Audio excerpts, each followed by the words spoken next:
करते हैं ट्रिगोनोमेट्री। और ट्रिगोनोमेट्रिक्स में मैं आपको इसके फॉर्मूला जो है वो बताऊंगा मैं आपको। अब तो यहाँ पर हम लेते हैं सबसे पहले वर्ड ट्रिगोनोमेट्री। ट्रिगोनोमेट्री, ये जो ट्रिगोनोमेट्री वर्ड है कि दो वर्डों से मिलकर बना है, ट्रिगोनो प्लस मेट्री। ये यहाँ पर वर्ड लिया है थ्री ट्राइंगल्स, क्योंकि कोई भी ट्राइंगल थ्री एंगल्स, कोई भी ट्राइंगल होता है उसमें थ्री एंगल्स होते हैं, इसीलिए यहाँ पर ये ट्राइंगल पर डिपेंड करता है। मेट्री मीन्स मेजरमेंट यहाँ पर। तो हमने यहाँ पर ये इससे वर्ड बना ट्रिगोनोमेट्री। तो यहाँ पे ट्रिगोनोमेट्री जो फंक्शंस होते हैं, थ्री फंक्शंस है हमारे पास, साइन, कॉस, टेन। इनके इन्वर्स होते हैं, टेन का इन्वर्स कॉट, कॉस का इन्वर्स सेक, साइन का इन्वर्स कॉसेक। इस तरह से हम कह सकते हैं मेनली हमारे थ्री ट्रिगोनोमेट्रिक रेशियोज होते हैं, उनमें से हम साइन का इन्वर्स कॉसेक, कॉस का इन्वर्स सेक, टेन का इन्वर्स कॉट, कॉट का इन्वर्स टेन, सेक का इन्वर्स कॉस, कॉसेक का इन्वर्स साइन। यहाँ पर हम फॉर्मूले देते हैं साइन थीटा। यहाँ पर हमने थीटा कोई एंगल सपोज कर लिया, कोई भी ले सकते हैं, थीटा की जगह ए ले सकते हो, बी ले सकते हो, अल्फा, बीटा, गामा, कोई सा भी एंगल लिया जा सकता है। साइन थीटा 1/, साइन इनवर्स होता है कॉसेक का, cosec theta, cos theta equal to 1/, sec theta, tan theta 1/, cot theta, cot theta equal to 1/, tan theta, sec theta equal में 1/, cos theta, cosec theta equal 1/, sine theta. ये हमारे ये 6 ratios हो गए, sine का inverse cosec, cos का inverse sec, tan का inverse cot, cot का इनवर्स टेन, सेक का इनवर्स कॉस, कॉस सेक का इनवर्स साइन। इस तरह से इनमें आपस में रिलेशन होते हैं। अब हम उसके बाद देखते हैं इनमें इनके अदर फॉर्मूले होते हैं। साइन ट्राइंगल पे लेते हैं हम, ये हमारा राइट एंगल ट्राइंगल है और ये फॉर्मूले हमारे राइट एंगल ट्राइंगल में यूज किए जाते हैं। ये हमारा हमने थीटा सपोज कर लिया एंगल, ये हमारे एक्यूट एंगल है, ये हमारा राइट एंगल है। अब इस राइट एंगल में हाइपोटेन्यूज, परपेंडिकुलर, बेस। अब यहां लेते हैं हम sine theta equal to sine theta, ये हमारा बेस, ये हमारा perpendicular, sine theta equal to perpendicular upon hypotenuse, cos theta equal to base upon hypotenuse, tan theta equal to perpendicular upon base, cot theta equal में base upon perpendicular. Tan जो inverse होता है वो cot का होता है, इसीलिए base upon perpendicular हुआ। Sec theta equal to hypotenuse upon base, cosec theta inverse होता है ये साइन का, इसीलिए हाइपोटेन्यूज अपॉन परपेंडिकुलर। तो यहाँ पर हम देखते हैं साइन थीटा, साइन का इनवर्स कॉसेक होता है, तो sine theta equal to perpendicular upon hypotenuse, तो कॉसेक का हो गया हाइपोटेन्यूज अपॉन परपेंडिकुलर। कॉस का होता है बेस अपॉन हाइपोटेन्यूज, यहाँ पर हो गया हाइपोटेन्यूज अपॉन बेस। टेन का होता है परपेंडिकुलर अपॉन बेस, यहाँ पर हो जाएगा बेस अपॉन परपेंडिकुलर। क्योंकि इनमें आपस में इनवर्स रिलेशन होता है, ये आपस में एक दूसरे के इनवर्स होते हैं, इसीलिए इनके फॉर्मूले भी इनवर्स हो जाते हैं। यहाँ पर हम अदर फॉर्मूला लेते हैं साइन 90 माइनस थीटा इक्वल में होता है cos theta. Cos 90 minus theta equal में होता है sine theta. Tan 90 minus theta cot theta. Cot 90 minus theta tan theta. Sec 90 minus theta equal में cosec theta. Cosec 90 minus theta equal में sec theta. तो इस तरह से हमारे फॉर्मूले हुए। यहाँ पर थीटा क्या है? Theta is an acute angle. Theta हमारा एक्यूट एंगल है तो वो 90 से बड़ा हो नहीं सकता, इसीलिए ये हमारे फर्स्ट क्वाड्रेंट पे लाई करते हैं। ये हमारा फर्स्ट क्वाड्रेंट है, ये सेकंड क्वाड्रेंट है, थर्ड क्वाड्रेंट है एंड ये फोर्थ क्वाड्रेंट है।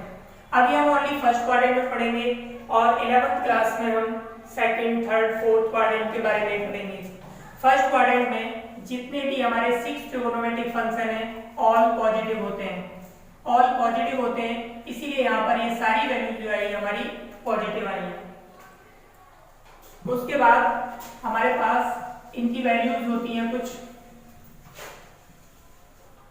जैसे साइन 0 की वैल्यू 0 होती है, साइन 30 की वैल्यू 1/2 होती है, साइन 60 की वैल्यू 45 की वैल्यू, साइन 45 की वैल्यू 1/√2 होती है, साइन 60 की वैल्यू √3/2 होती है, साइन 90 इसकी वैल्यू 1 होती है।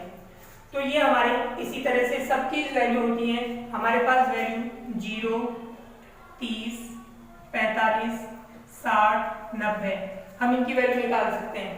इनकी वैल्यूज निकालने के लिए हमारे पास एक तरीका है जिसके थ्रू हम इसे निकाल सकते हैं। हम यहाँ पर 0 लेंगे, 1, 2, 3, 4, सबको 4 से डिवाइड करेंगे, सबका रूट लगाएंगे, सॉल्व करेंगे इसे सॉल्व करने पर हमारे पास 0 आएगा, इसे सॉल्व करने पर 1/2 आएगा, ये 2 से 1 कैंसिल हो जाएगा और ये 2 टाइम्स कैंसिल हो जाएगा, तो 1/2, इसकी वैल्यू √3/2, इसकी वैल्यू 1 आएगी। तो ये जो वैल्यूज होती है हमारी साइन की वैल्यू हो जाएगी। साइन इसकी वैल्यूज हम लिखेंगे, इससे पहले एक चार्ट बनाएंगे हम। साइन 0, 30, 45, 60, 90 ये हम बनाएंगे। यहाँ पर साइन, कॉस, टेन, कॉट, सेक, कॉसेक, इसके थ्रू हम सारी वैल्यूज लिख सकते हैं। साइन 0 की वैल्यू 0, 1/2, 1/√2, √3/2, 1। कॉस की वैल्यू लेने के लिए हम इसे इधर से लिखना स्टार्ट करेंगे, उल्टा 1, √3/2, 1/√2, 1/2 एंड 0। अब हमारे पास tan की वैल्यू निकालने के लिए tan थीटा बराबर हमारे पास फॉर्मूला होता है sin theta upon cos theta. तो हम ये वैल्यू पुट कर देंगे, 0/1 0, 1/2 अपॉन √3/2, 2 से 2 कैंसिल हो जाएगा, 1/√3, 1/√2 से 1/√2 कैंसिल होगा 1, 2 से 2 कैंसिल होगा √3, 1/0 नॉट डिफाइंड। कॉट की वैल्यू लिखने के लिए हम वहां से लिखना स्टार्ट कर देंगे, इन्फिनिटिव √3, 1, 1/√3 एंड 0। सेक की वैल्यूज लेने के लिए हम क्या करेंगे, सेक इनवर्स होता है कॉस का, तो 1 का इनवर्स 1, √3/2 का इनवर्स 2/√3, 1/√2 का इनवर्स √2, 1/2 का 2, 0 का इनवर्स नॉट डिफाइंड होता है। फिर कॉसेक की वैल्यू के लेने के लिए हम यहाँ से वैल्यू लिख सकते हैं या फिर साइन का इनवर्स करके वैल्यू यहाँ से लिख सकते हैं। तो हम यहाँ से लिख देते हैं इन्फिनिटिव 2√2, 2/√3 और ये 1। इस तरह से हमारी ये वैल्यूज होगी, हमें इन्हें रखने की जरूरत नहीं पड़ेगी। लेकिन हम एग्जाम में टेबल बनाने में हमें टाइम लगेगा, इसलिए हमें कुछ वैल्यूज याद होनी ही चाहिए। हम यहाँ पर अदर फॉर्मूलेज लेते हैं, इनमें आपस में क्या रिलेशन होता है वो लेते हैं हम। Sine square theta plus cos square theta equal to 1, ये एक हमारा फॉर्मूला है।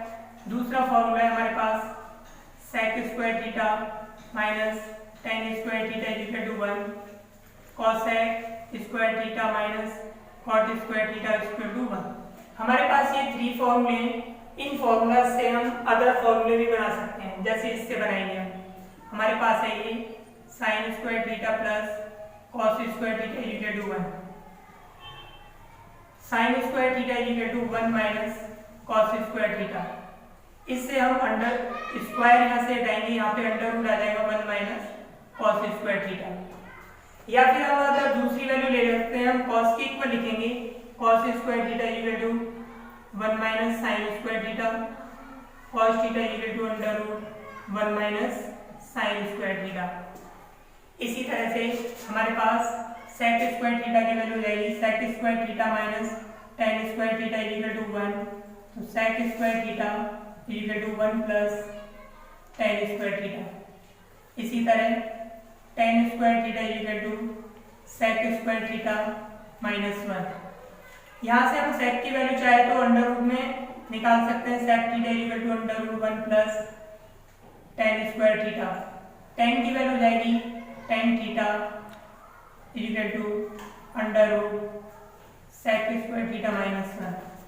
अब यहाँ पर हमारे पास तीसरा फॉर्मूला बचा cosec square theta minus cot square theta equal to 1, cosec square theta equal to 1 plus cot square theta, cot square theta equal to 1 plus 1 cosec square theta minus 1। इसी तरह से हम इसके स्क्वायर हटाने के बाद इधर अंडर रूट लगा सकते हैं दोनों फॉर्मूले में।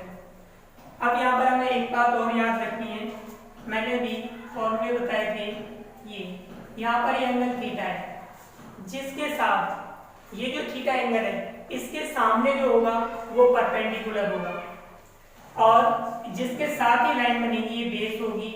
उसके बाद ये हाइपोटेन्यूज चेंज नहीं होता, हाइपोटेन्यूज हमारा चेंज नहीं होता।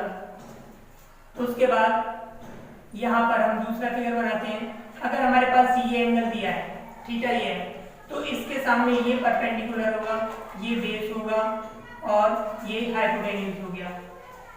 तो हेलो स्टूडेंट्स, आज की क्लास में इतना ही काफ़ी है, फिर हम अगली क्लास में करेंगे।